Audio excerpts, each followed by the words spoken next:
السلام عليكم ورحمة الله. مرحبا بكم من جديد في قناتكم عالم المرأة المغربية للمبتدئات.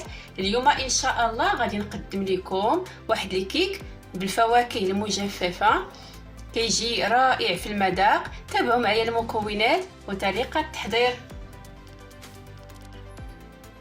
بالنسبة للمكونات كنحتاجو 2 كؤوس ديال الدقيق الفينو وجوج بيضات ونصف كأس ديال زيت نباتية ونصف كأس ديال الحليب ونصف كأس ديال السكر سنيدة، وكنحتاجو واحد الساشي ديال الفاني وجوج خمارات ديال الحلويات وواحد ياغورت ديال الفاني وقبيصة د الملحة وواحد ملعقة كبيرة ديال الخل. بالنسبة للطريقة، بسم الله على بركة الله. اول حاجة كنديرو 2 بيضات وكنضيفو نصف كأس ديال السكر سنيدة واحد الساشي ديال الفاني وقبيصة د الملحة. غادي نخلطوا هاد المكونات مزيان.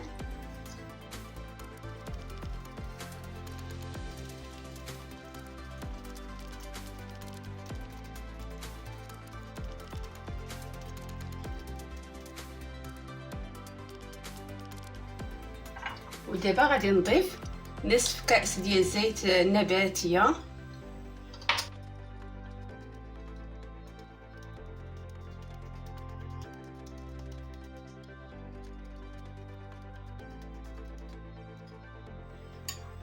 وغادي نضيف نصف كأس ديال الحليب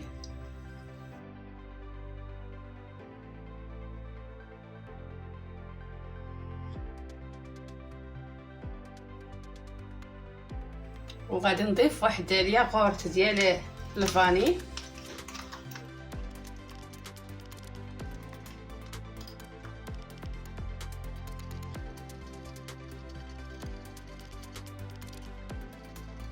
ودابا غادي نضيف 2 كؤوس ديال الدقيق الفينو. في الاول غادي نضيف نصف الكميه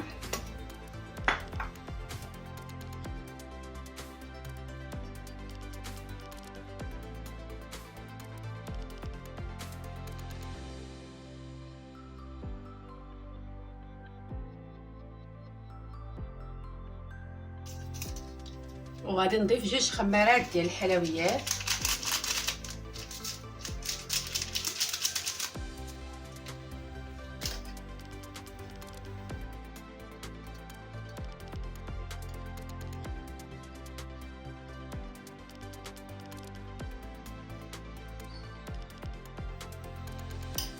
وغادي نضيف الكميه اللي بقات ليا ديال الدقيق الفينو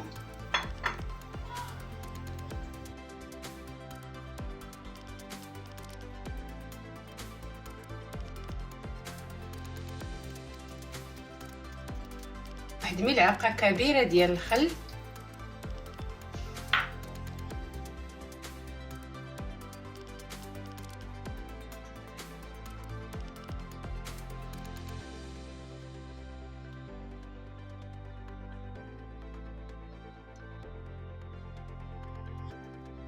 هذا هو القوام ديال الخليط.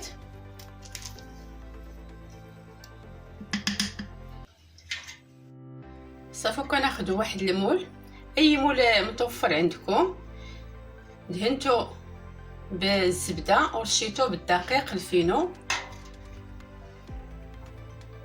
دابا غادي نفرغ فيه هذا الخليط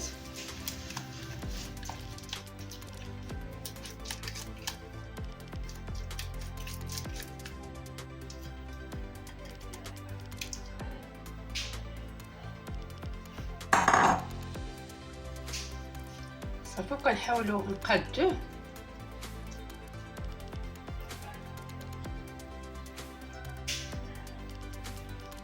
هادو هما المكونات اللي غادي نزينوا به الكيك. كنحتاجوا واحد ملعقه كبيره ديال القرفه، وهنا عندي لوز ايفيلي واحد الكميه قليله، وكنحتاجوا الزبيب، وعندي هنا الكركاع وجوج تفاحات صغار، ممكن ديروا وحده كبيره، وهنا عندي حبيبات ديال الشوكولات وجوج ملاعق كبار ديال السكر سنيده. غادي نقشر هاد جوج تفاحات وغادي نحكهم وغادي نرجع معكم ان شاء الله. صافي هنا قشرت جوج تفاحات وحكيتهم في الحكاكه الغليظه. ودائما التفاح الى بغيتوه ما يكحلش ليكم تعصروا عليه القليل ديال الحامض. ودابا غادي نخلطوا هاد المكونات. درت هنا جوج تفاحات اللي حكيتهم في الحكاكه الغليظه وغادي نضيف عليهم هاد الفواكه الجافه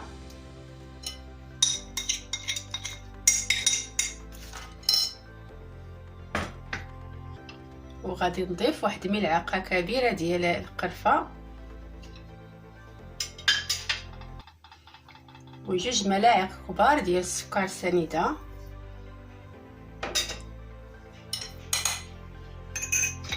وغادي نخلطوا هاد المكونات مزيان.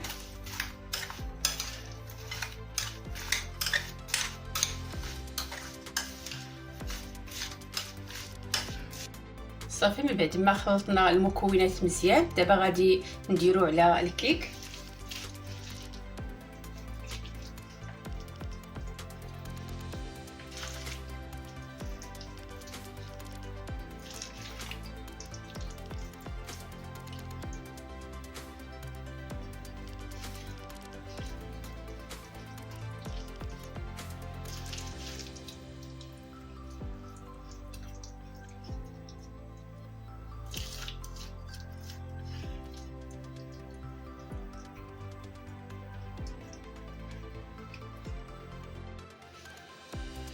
وغادي نزين الكيك من الفوق بهاد الحبيبات ديال الشوكولات.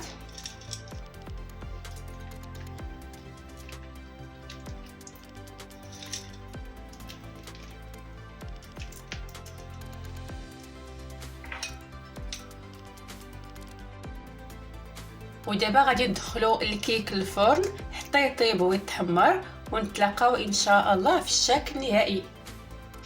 صافي الكيكه ديالنا هي طابت. دابا غادي نزينوها بالقليل ديال السكر كلاصي